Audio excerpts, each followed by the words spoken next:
আরজি করের ঘটনায় অপরাধীর ফাঁসি চান মুখ্যমন্ত্রী, তা তিনি জানিয়ে এসেছেন। এবং তারপর নবান্নে বৈঠক, অত্যন্ত গুরুত্বপূর্ণ বৈঠক, যে বৈঠক স্বাস্থ্য সচিবের সঙ্গে, স্বাস্থ্য সচিব নারায়ণ সচিবের সঙ্গে বৈঠকে মুখ্যমন্ত্রী কি নির্দেশ দিলেন স্বাস্থ্য সচিবকে, কি নিয়ে কথা হলো। আমার সঙ্গে সোমরাজ রয়েছেন প্রতিনিধি নবান্ন থেকে সরাসরি। সোমরাজ,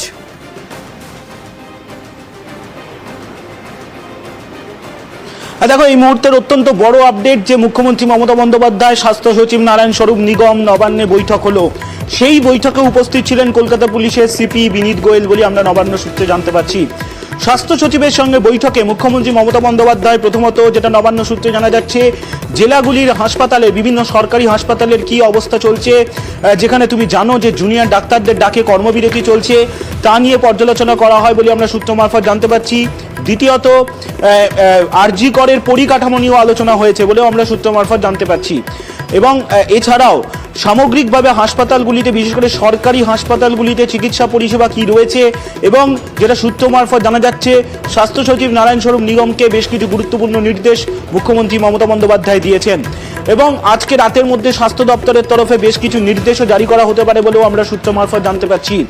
মুখ্যমন্ত্রী মমতা বন্দ্যোপাধ্যায় এবং স্বাস্থ্য সচিব নারায়ণ স্বরূপ নিগমের মধ্যে যে বৈঠক, সেই বৈঠকে কলকাতা পুলিশের পুলিশ কমিশনার বিনীত গোয়েলও উপস্থিত ছিলেন। ফলত আরজি করের বিষয় নিয়ে যেমন আলোচনা হয়েছে, তেমনি সামগ্রিকভাবে জেলায় জেলায় সরকারি হাসপাতালগুলির চিকিৎসা পরিষেবা এবং জুনিয়র ডাক্তারদের ডাকে যে কর্মবিরতি চলছে, তার দরুন যে তুমি সকাল থেকেই দেখছো বিভিন্ন জায়গায় চিকিৎসা পরিষেবা পাচ্ছেন না, মানুষ ফিরে যাচ্ছেন, তা নিয়েও আলোচনা হয়েছে বলে আমরা সূত্র মারফত জানতে পারছি। বেশ কিছু আলাদা বৈঠক নাকি একই বৈঠক? যে বৈঠকে পুলিশ কমিশনার ছিলেন, যে বৈঠকে মুখ্য সচিব ছিলেন, সেই বৈঠকেই স্বাস্থ্য সচিবকেও ডেকে নেওয়া হলো এবং বৈঠক হলো।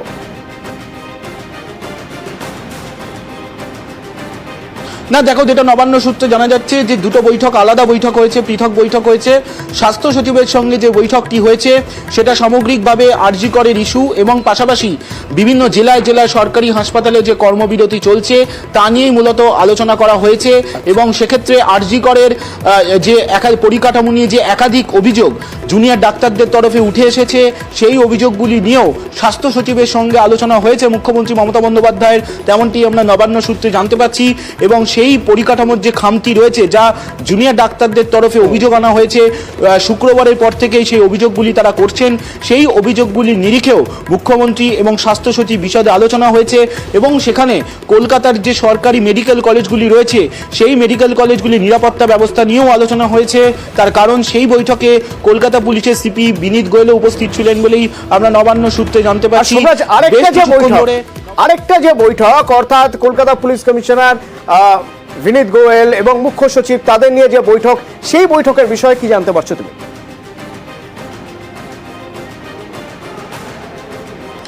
দেখো, এই বৈঠকেও মূলত বিভিন্ন জেলায় জেলায় হাসপাতালগুলির কি পরিস্থিতি তা নিয়েও আলোচনা হয়েছে।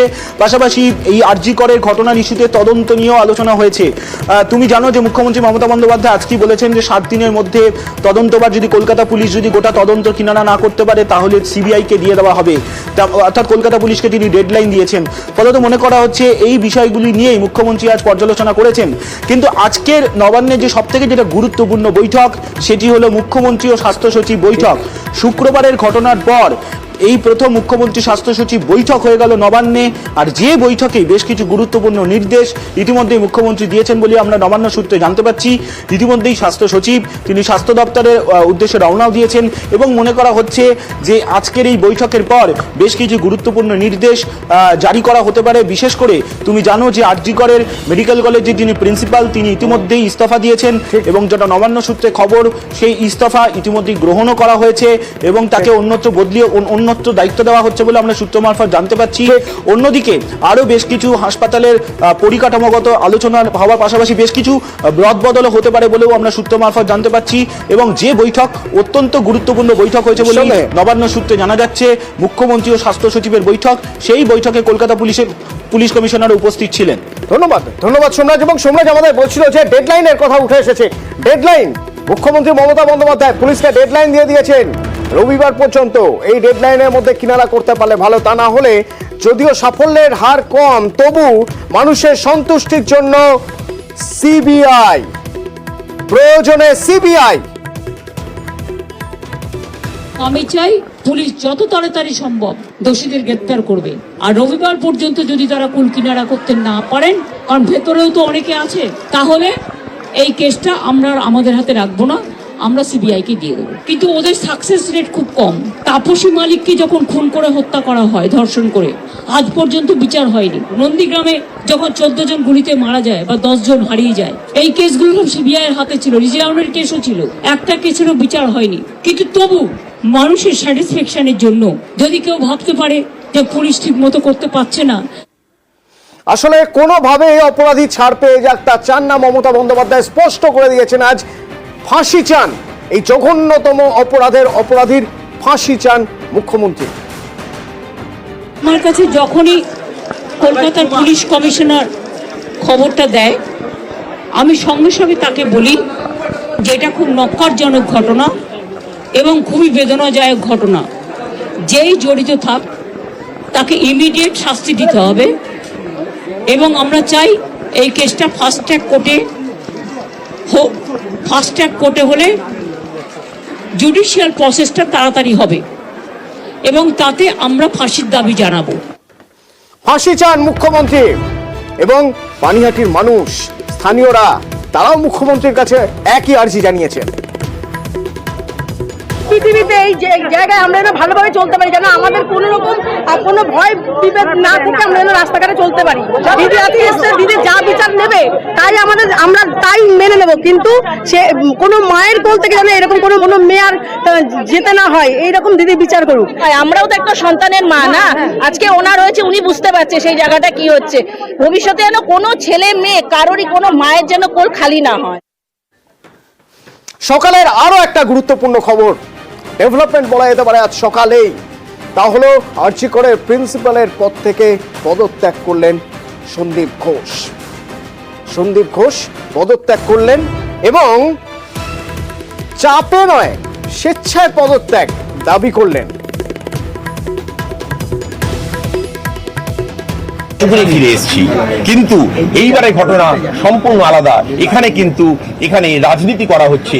একটা মেয়েকে, একটা তরুণ ডাক্তারকে ধর্ষণ করা হয়েছে, কি খুন করা হয়েছে সেটা পুলিশ বলবে, সেটা আমি বলতে পারবো না। শুধু এইটুকু বলছি, তার মৃত্যুটা স্বাভাবিক নয়, সেটা আমার মনে হয়েছে একজন ডাক্তার হিসাবে। আর তার দোষ হিসাবে আমাকে দোষী প্রতিপন্ন করা হচ্ছে সোশ্যাল মিডিয়াতে, ফেসবুকে, আপনাদের প্রিন্ট মিডিয়াতে, সব জায়গাতেই। আজকের একটাই খবর, সন্দীপ ঘোষ কেন অধ্যক্ষ আরজি করে এখনো আছে। তাই জন্য আমি মনে করলাম এই নৈতিকতার দায়িত্ব থেকে একজন মানুষ হিসাবে আমি রেজিগনেশন দিলাম।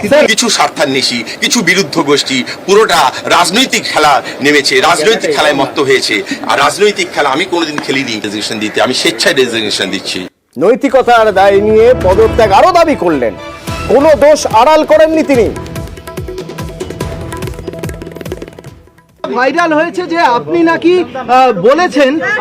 বলেছেন যে ওই মহিলা একা কেন সেমিনার রুমে ছিল। আবারও আমি বলছি, আমি এরকম কোনো কথা বলিনি। আমার মুখে কথা বসিয়ে হয়েছে, আবারও আমার মুখে কথা বসিয়ে আমার ঘাড়ে কাঁঠাল ভাঙা হয়েছে। শুধু তাই নয়, শুধুমাত্র যে তিনি আরজি করার প্রিন্সিপাল পদ থেকে পদত্যাগ করলেন তা নয়, দুপুরে স্বাস্থ্য ভবনে ইস্তফা দিলেন, সব সরকারি পদ থেকে ইস্তফা। আমি স্বাস্থ্য ভবনে ডিএমই স্যারের সঙ্গে দেখা করে আমার রেজিগনেশন লেটার জমা দিয়ে গেলাম এবং বললাম সরকারি চাকরি, প্রিন্সিপাল, প্রফেসর সব জায়গা থেকে রেজিগনেশন দিলাম, গভর্নমেন্ট অফ ওয়েস্ট বেঙ্গলের চাকরি। আর কই এতদিন তো বলেননি, আজ পদত্যাগ করার পর তিনি বলছেন যে আরজি করে ঘুঘুর বাসা, আর সেই বাসা নাকি তিনি ভাঙতে চেয়েছিলেন। পূজা কথাটা আমি সোজাভাবে বলি, আর আপনারা দেখবেন স্পষ্টবক্তাদেরই সবসময় শত্রুটা বেশি হয়। আরজি করে যখন আমি চার্জ দিলাম, আরজি কর ছিল ঘুঘুর বাসা। এখানে প্রত্যেকটা জায়গায় তোলাবাজি, কোনো নেতাদের মদত ছিল, কোনো স্টাফেদের মদত ছিল। আমি সেইগুলোকে সমস্ত ভেঙে দিয়েছি। অনেক প্রফেসররা এর মধ্যে ইনভলভ আছে, যারা বিভিন্ন অ্যাডজাস্টমেন্ট আমার সঙ্গে করে পারেনি, তাই জন্য তারা সবাই আমার বিরুদ্ধে। এবার এই প্রিন্সিপালের দায়িত্ব কে সামলাবেন আরজি করে, কোন নাম উঠে আসছে? অভিজিৎ রয়েছেন প্রতিনিধি সরাসরি আমার সঙ্গে রয়েছেন আরজি কর থেকে। অভিজিৎ, এবার প্রিন্সিপালের দায়িত্ব কে সামলাবেন বলে আমরা জানতে পারছি? অতনু, এখনো পর্যন্ত রাজ্য স্বাস্থ্য দপ্তর থেকে এই পদত্যাগপত্র, অর্থাৎ এই যে ডক্টর সন্দীপ ঘোষ প্রিন্সিপাল, তার পদত্যাগপত্র গৃহীত হয়েছে কিনা এই বিষয়ে কোনো রকম ওখান থেকে সদর্থক উত্তর পাওয়া যায়নি।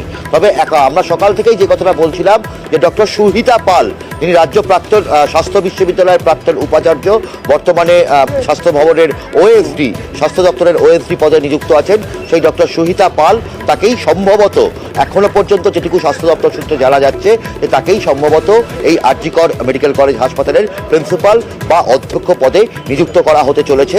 এবং ডক্টর সন্দীপ ঘোষ, যিনি পদত্যাগপত্র জমা দিয়েছেন এবং সমস্ত সরকারি চাকরি থেকে তিনি ইস্তফা দিয়েছেন বলছেন, তার পদত্যাগপত্র এখনো গৃহীত করা হয়নি। কারণ সরকারি যে নিয়ম রয়েছে, সরকারি নিয়ম অনুযায়ী আমি চাইলেই আমি পদত্যাগ করতে পারি না, আমি চাইলেই আমি সরকারি চাকরি থেকে ইস্তফা দিতে পারি না। গভর্নমেন্ট যদি রিলিজ অর্ডার না দেয় তাহলে কিন্তু এই চাকরি ছাড়ার ব্যাপারটা কোনো মানে হয় না। এবং অতীতে বহু ক্ষেত্রেই দেখা গেছে বহু সিনিয়র চিকিৎসক তারা সরকারি চাকরি ছাড়তে চেয়েছেন, কিন্তু স্বাস্থ্য দপ্তর থেকে কোনো রকম রিলিজ দেওয়া হয়নি। ফলে পরবর্তীকালে তারা আদালতের দ্বারস্থ হয়ে সেই রিলিজ অর্ডার পেয়েছেন এবং তারপরেই তারা চাকরি থেকে অব্যাহতি পেয়েছেন। ফলে ডক্টর সন্দীপ ঘোষের এই যে প্রিন্সিপাল পদ ত্যাগ করা এবং সরকারি চাকরি নাকি তিনি ছেড়ে দিয়েছেন, সেটা কতখানি বাস্তবায়িত হবে সেটা নিয়ে এখনো প্রশ্ন রয়ে যাচ্ছে। কারণ এখনো পর্যন্ত রাজ্য স্বাস্থ্য দপ্তর থেকে এরকম কোনো রিলিজ অর্ডার দেওয়া হয়নি এবং নতুন এখনো কোনো রিলিজ অর্ডার দেওয়া হয়নি। অভিজিৎ, আর একটা বিষয় একটু তোমার থেকে জানবো, তুমি যে আরজিকরে দাঁড়িয়ে রয়েছে এই মুহূর্তে, এই আরজিকর গত কদিন ধরে ঘটনার এপিসেন্টার। এই আরজিকরে এখনো ডাক্তার, জুনিয়র ডাক্তাররা, পড়ুয়ারা, ডাক্তারি পড়ুয়ারা তারা আন্দোলন করছেন। কি তাদের দাবি, কি বলছেন তারা? ঠিকই অতনু, শুক্রবার থেকেই আন্দোলন এক প্রকার শুরু হয়, শনিবার থেকে তা মাত্রা অনেকটা বাড়তে থাকে এবং গতকাল রবিবার ছুটির দিন হওয়া সত্ত্বেও এই আরজিকর মেডিকেল কলেজ হাসপাতালের এমার্জেন্সি বিভাগ থেকে শুরু করে রাজ্যের সর্বত্রই এই আন্দোলন ছড়িয়ে পড়ে।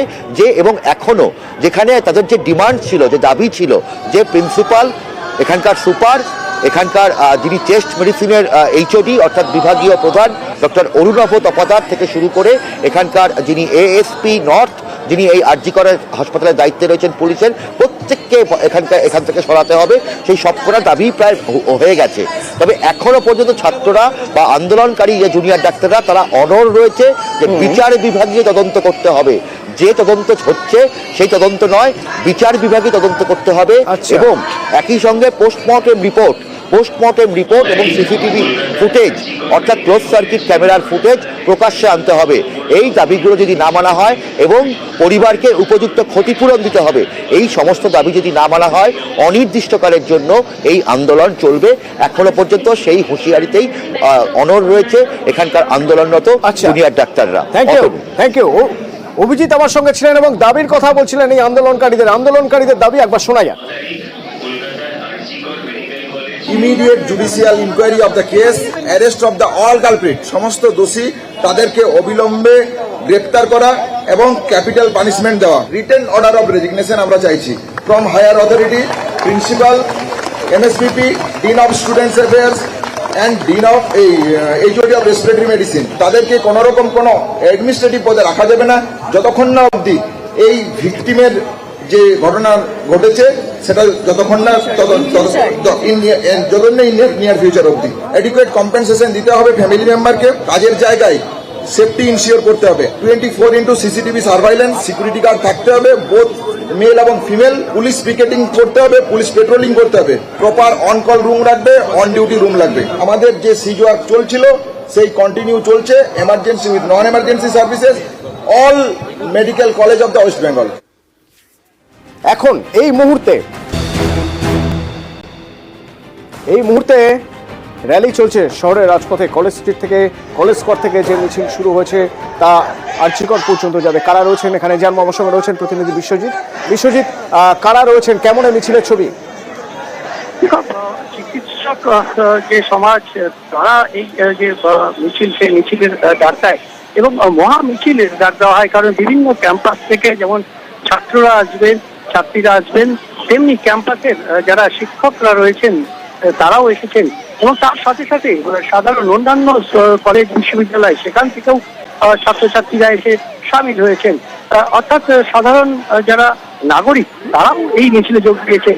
অর্থাৎ একদিকে ছাত্র সমাজের ডাকা মিছিলে, নাগরিক সমাজ, সাধারণ মানুষের মিছিল, অর্থাৎ সব মিলিয়ে এই প্রতিবাদ মিছিল বড় হয়েছে। এই প্রতিবাদ মিছিল শুরু হয়েছিল বিদ্যাসাগর উদ্যান অর্থাৎ কলেজ স্কোয়ার থেকে। ঠিক কলকাতা বিশ্ববিদ্যালয়ের সামনে কলেজ স্কোয়ারে আমরা দেখছি বিকেল 4টেই টাইম দেওয়া ছিল। ঠিক তার আগে থেকেই অনেকে এসে ছোট ছোট মিছিল নিয়ে এসে জড়ো হন এবং সেই ছোট ছোট মিছিল ধীরে ধীরে বড় আকার নেয় এবং কার্যত মহামিছিল এই মুহূর্তে সেন্ট্রাল এভিনিউ দিয়ে চলেছে, একেবারে শ্যামবাজার হয়ে আরজি করের দিকে যাবে। যে আরজি কর এই মুহূর্তে উত্তাল হয়ে আছে, আরজি করে এই মুহূর্তে দাবিতে সোচ্চার যারা চিকিৎসক, যারা হবু চিকিৎসক, তারা যেমন রয়েছেন, পড়ুয়া চিকিৎসক, পড়ুয়া, এবং তাদের সঙ্গে যোগ দিয়েছেন অনেকেই। এবং সেই আন্দোলন, সেই দাবি, একই দাবি যে কর্মক্ষেত্রে যেভাবে এই চিকিৎসককে খুন হতে হয়েছে, ধর্ষিতা হতে হয়েছে, তার যে প্রতিবাদ এবং তার দোষীদের উপযুক্ত শাস্তি, তার যেমন দাবি একদিকে, অন্যদিকে এই কর্মক্ষেত্রে যাতে মহিলারা নিরাপদে কাজ করতে পারেন সেই দাবিতে আজ পথে নেমেছেন চিকিৎসকরা, জুনিয়র চিকিৎসকরা, তাদের সঙ্গে আরো কিছু মানুষ, তারা পথে নেমেছেন। এই মিছিল যাবে আরজি কর পর্যন্ত। ধন্যবাদ বিশ্বজিৎ।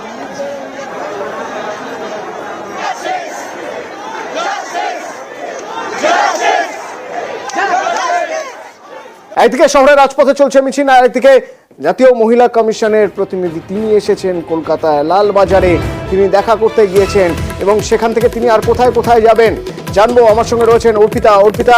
জাতীয় মহিলা কমিশনের প্রতিনিধিরা কোথায় কোথায় যাবেন? দেখো, জাতীয় মহিলা কমিশনের তরফ থেকে যারা আধিকারিকরা এসেছেন তারা আজকে দুপুরবেলায় তারা আজকে নামে এয়ারপোর্টে এবং তারপর সেখান থেকে সোজাসুজি তারা পৌঁছে আজকে লালবাজারে। সেখানে কলকাতা পুলিশ কমিশনার বিনীত গোয়েলের সঙ্গে তারা দেখা করবেন, কারণ আরজি করের যে ঘটনা, সেই ঘটনায় নির্যাতিতার সঙ্গে কি হয়েছিল, কিভাবে এই ঘটনা ঘটলো একটি সরকারি হাসপাতালে, শুধু তাই নয়, মহিলাদের নিরাপত্তার জন্য কি বিশেষ ব্যবস্থা করা হয়েছে এবং তদন্তের কি অগ্রগতি, এই সম্পর্কিত একাধিক তথ্য জানতে চায় এই জাতীয় মহিলা কমিশনের আধিকারিকরা। সেই কারণেই তারা আজকে এসেছেন লালবাজারে এবং আগামীকাল সম্ভাবনা রয়েছে যে নির্যাতিতার যে বাড়ি, সেই বাড়িতে তারা যাবেন এবং সেখানে গিয়ে পরিবারের পাশে তারা দাঁড়াবেন। তার কারণ যেভাবে এই অত্যাচার চলেছে তাতে কিন্তু তারা কঠোর থেকে কঠোরতম তারা শাস্তি চায়। সেই কারণেই আজকে লালবাজারে পুলিশ কমিশনার অর্থাৎ বিনীত গোয়েলের সঙ্গে তারা আজকে দেখা করতে এসেছে। ধন্যবাদ অর্পিতা। पुलिस अपना काम कर रहे हैं, वो उनका इन्वेस्टिगेशन चल रहा है और उन्होंने अश्योर किया है कि वो जल्द से जल्द इस केस को निपटा देंगे। ठीक है, चार्जशीट कर देंगे अभी में। দেশ জুড়ে চলছে প্রতিবাদে উত্তাল দিল্লির বিভিন্ন হাসপাতাল, এইমস, সফদরজং হাসপাতাল, সেখানে যারা রেসিডেন্ট ডক্টরস যারা রয়েছেন, সেই রেসিডেন্ট ডক্টরসের অ্যাসোসিয়েশন তারা প্রতিবাদ জানাচ্ছেন, বিক্ষোভ দেখাচ্ছেন ফেডারেশন অফ রেসিডেন্ট ডক্টরস অ্যাসোসিয়েশনের প্রতিনিধিরা, এবং তারা আরজি কর নিয়ে কেন্দ্রীয় স্বাস্থ্য সচিবের সঙ্গে বৈঠকে নালিশ করছেন। কি অবস্থা দিল্লিতে যে হাসপাতালগুলি রয়েছে, সেখানে পরিষেবা তাহলে কেমন এখন জানবো। আমার সঙ্গে নয়াদিল্লি থেকে রয়েছেন প্রতিনিধি মৈত্রী। আসলে দেখো, একাধিক হাসপাতালে দিল্লির অন্তত পক্ষে 10টি বড় হাসপাতাল ইনক্লুডিং এইমস দিল্লি, সফদরজং হাসপাতাল, রাম মনোহর লোহিয়া হাসপাতাল, বেবি হার্জিন হসপিটাল সহ একাধিক হাসপাতাল কিন্তু এই মুহূর্তে কর্মবিরতির ডাক দিয়েছেন। কর্মবিরতিতে রয়েছে রেসিডেন্ট ডক্টররা। তারা মূলত 3টি পরিষেবা থেকে তারা নিজেদেরকে বিরত রেখেছেন। এক, বহির্বিভাগের পরিষেবা, ওটি এবং ইলেকট্রিক ওটি যেগুলো হয় সেই ইলেকট্রিক ওটি পরিষেবা এবং ইনডোরের পরিষেবা। পুরোপুরি পরিষেবা যদিও এখনো পর্যন্ত ব্যাহত হয়নি, তার কারণ জুনিয়র যারা ডাক্তাররা রয়েছেন এবং কিছু অংশে সিনিয়র ডক্টররা তারা পরিষেবা সামাল দিচ্ছেন। তবে এই পুরো বিষয়টি তারা কর্মবিরতিতে যাওয়ার জন্য যারা রোগীরা রয়েছেন তাদের কাছে আগে থেকে ক্ষমা চেয়ে নিয়েছেন। তাদের বক্তব্য হচ্ছে যে তারা ক্ষমা চাইছে রোগীদের কাছে, কিন্তু যে পরিস্থিতি হয়েছে আরজি করে তারা আতঙ্কিত এবং তারা মনে করছেন যে আরজি করের ঘটনার পুনরাবৃত্তি যাতে আর কোনো রাজ্যে না ঘটে এবং কোনো মেডিকেল কলেজে যাতে না ঘটে সেটা নিশ্চিত করাটা প্রয়োজন এবং সেই দায়িত্বই তারা এই মুহূর্তে পালন করছেন বলে তাদের দাবি। এই মুহূর্তে